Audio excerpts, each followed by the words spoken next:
Et bonjour, c'est Sylvie, toujours à la recherche d'activer l'essentiel en chacun afin que vous puissiez créer et fabriquer une vie qui ressemble à cet essentiel. Alors aujourd'hui, je viens vers vous pour une vidéo que j'espère courte en mode jardinage parce que je suis dehors sous un beau soleil et en train de vaguement jardiner. Et il y a beaucoup de gens autour de moi en ce moment qui adorent jardiner ou qui vont beaucoup se promener en forêt ou qui vont même, j'ai des collègues qui sont dans l'accompagnement aussi ou dans la relation d'aide et qui adorent se diriger vers des pratiques comme la sylvothérapie, c'est-à-dire le soin, la guérison par les arbres, grâce à l'aide des arbres, etc. Et quoi de plus naturel? Bien sûr, on se dit oh ouais, c'est un peu une tendance, c'est des méthodes qui viennent d'on ne sait où, c'est un peu magique, c'est comme faire le druide sous son chêne, ou bien ça vient d'Orient, voilà, on ramène des pratiques bizarres, on se connecte aux arbres, c'est étrange. En fait, évidemment que c'est un source que basiquement on va retrouver auprès de la nature, bien peut-être du calme, ou bien peut-être des formes de sérénité. Mais je crois aussi en fait que rien de plus naturel effectivement que le vivant que nous sommes aille vers et se laisse inspirer par le reste du vivant. Et la nature, que ce soit pour certains les animaux, ou que ce soit pour certains voilà, les arbres, les plantes, le végétal, ou pour d'autres encore le règne minéral, ou plus grand, le règne cosmique, hein, l'espace. Quoi de plus naturel de trouver que nous, vivants, aillions vers ces parts de vivants, ces autres parts de vivants. Parce que la nature est cet immense réservoir de vie, le mental en moins. On est d'accord, car un arbre pense, n'a pas l'air de penser qu'il est en train de vivre ou qu'il est en train de devoir produire ses pommes ou ses fruits. De même qu'un animal, on n'est pas sûr qu'il cogite à sa journée de demain et à comment il va le faire les courses. Il est plutôt dans un mode de vie où il vibre, il vit, il agit, il œuvre, juste le vivant qu'il est. Et ça a l'air naturel, beaucoup plus naturel que nous qui sommes souvent en train de se forcer, de faire des calculs, de regarder ce qui est bien, de juger, de nous juger et de juger les autres ou ce que nous faisons. Donc en fait, j'avais juste envie, entre mon marteau et mon plantoir, etc., de vous dire, mais finalement, dans quelle conscience allons-nous à la nature? J'ai l'impression que tout de même, nous y allons souvent, même parfois dans des dynamiques de soins, pour trouver de l'aide ou pour trouver de la ressource. Nous y allons quand même dans une conscience très en cherchant à accrocher, à fixer, à récupérer quelque chose de la nature, comme si nous voulions voilà, récupérer de l'énergie, attraper la force de l'arbre. Ouais, comme quelque chose que nous voudrions obtenir pour encore une fois le garder, le capitaliser en soi. J'aimerais, ou même ceux qui sont dans des démarches peut-être même plus thérapeutiques, plus voilà, de résoudre leurs grands soucis, peut-être préoccupations de naissance, de vie de famille, de vie relationnelle, etc., sont en train de vouloir, par exemple, allez, retrouver leurs racines, par exemple. Hein, voilà. Alors, retrouver ses racines, encore une notion très, très, très fixe, hein, ou produire de belles récoltes, hein, réussir à voilà, des formes d'abondance, etc. Or, justement, l'abondance, que ce soit l'abondance d'amour dans sa vie ou l'abondance de toutes les formes que le mental humain peut lui donner, de légitimité, de reconnaissance, d'argent, etc. Toutes ces formes d'abondance sont, je voudrais ramener l'idée que ce ne sont pas des avoirs fixes, que ce ne sont pas des choses à capitaliser, que peut-être on pourrait aller vers la nature, vers l'arbre, vers tous les règnes, et en particulier le règne végétal, en cherchant au contraire à récupérer une circulation. Récupérer non pas pour fixer des choses et de nouveau se faire un capital d'amour ou un capital de certitude ou un capital d'affection ou un capital d'énergie ou un capital d'abondance. Non, peut-être plutôt dans l'idée de vouloir sentir circuler, comme cela circule naturellement dans la nature et dans les arbres par exemple, vouloir sentir qu'on est vivant, sentir circuler en nous la vie. Ce serait peut-être alors plutôt l'image de la sève ou l'image de la vie perpétuelle. Et il y a le chat qui sent bien que c'est très vivant tout ça et qui est venu me voir. Tu vas apparaître un petit peu à la vidéo, coucou. Voilà, voilà. Alors, les animaux sentent ça quand c'est juste, ils viennent vous voir, soit quand vous êtes tout crispé et que justement tout est fixe, tout est en pelote, et ils viennent vous aider à dénouer ça. Ils viennent aussi quand il y a quelque chose de très juste qui est en train de circuler et ils sentent et c'est pas la tête, c'est pas leur réflexion, c'est pas leur cogitation, c'est pas leur raisonnement, c'est ailleurs que ça se passe, c'est juste parce qu'ils sont vivants et justement et qu'ils sentent circuler les pensées qui sont vivantes ou les élans qui sont vivants, etc.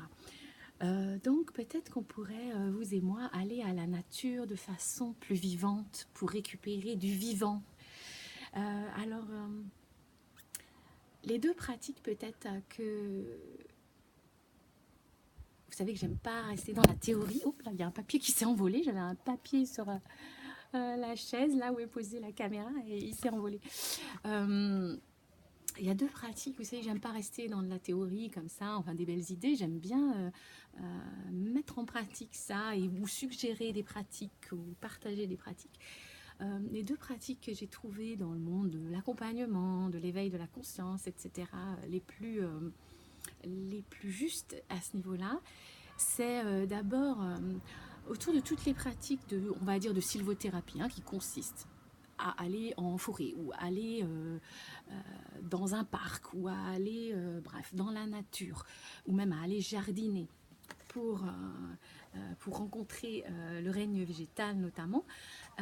J'avais envie de vous dire faites toutes ces pratiques, faites ce qui vous fait du bien. Simplement, peut-être, dites-vous en y allant, je veux pas récupérer quelque chose de fixe, mais je voudrais juste sentir la vie circuler en moi. C'est ça que je voudrais que l'arbre ou la nature ou me communique.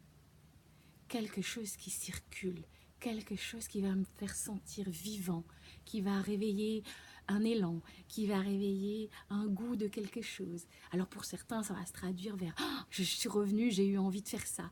Ou chez d'autres, c'est simplement oh, j'ai envie de courir. Ou d'autres, c'est simplement oh, je me détends, mais je me sens tellement vivant. Chez d'autres, ça va être j'ai envie de sculpter ou d'écrire ou de peindre si ce sont des artistes, etc. Mais ou j'ai une autre idée pour mon travail ou pour ma famille, mais laisser revenir la vie, la pulsion de vie. Vous voyez, c'est pas changer fondamentalement l'acte que vous faites, la pratique d'aller en forêt ou d'aller poser vos mains sur un arbre. Non, mais faites tout ça, ou jardinez, mettez les mains dans la terre. Mais dans quelle conscience vous le faites? Si vous le faites dans la conscience de je veux sentir que ça me redonne la vie, la sève de la vie, c'est différent. La pratique change un peu. Du tout au tout. Le résultat, l'effet de la pratique.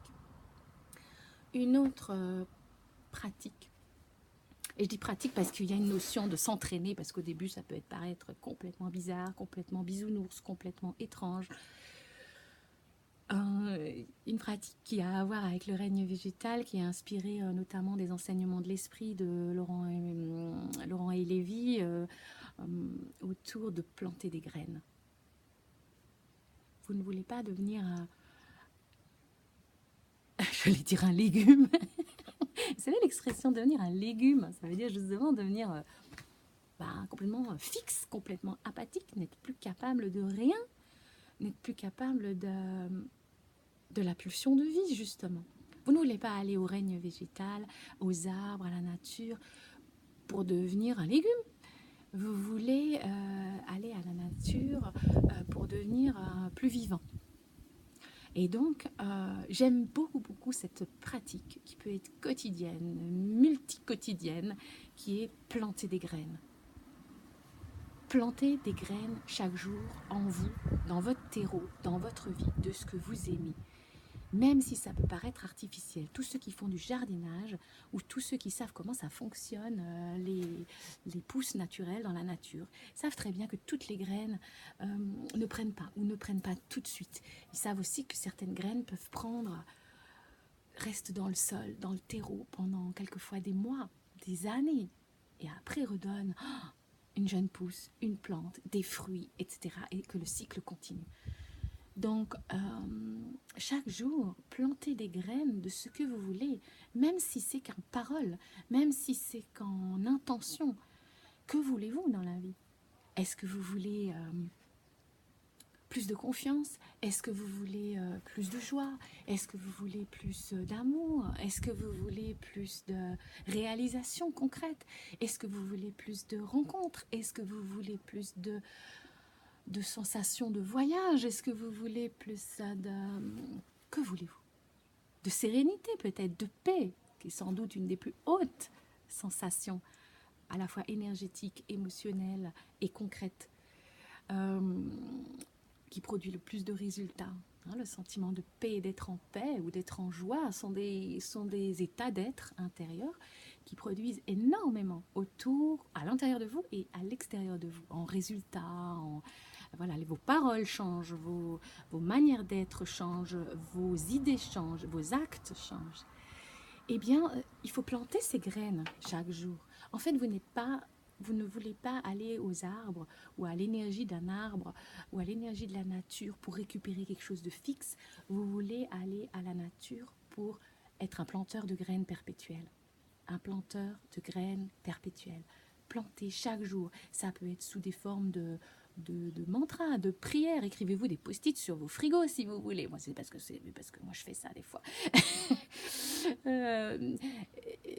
Ceux qui ont une pratique, disons, spirituelle ou même religieuse, faites des prières. Les prières, ça peut être tout à fait laïque. C'est comment s'ouvrir à quelque chose que je n'ai pas encore, que je n'ai pas l'impression d'avoir. Eh bien, faites des prières tout à fait laïques, si vous voulez, en disant je demande, je plante maintenant des graines de confiance, des graines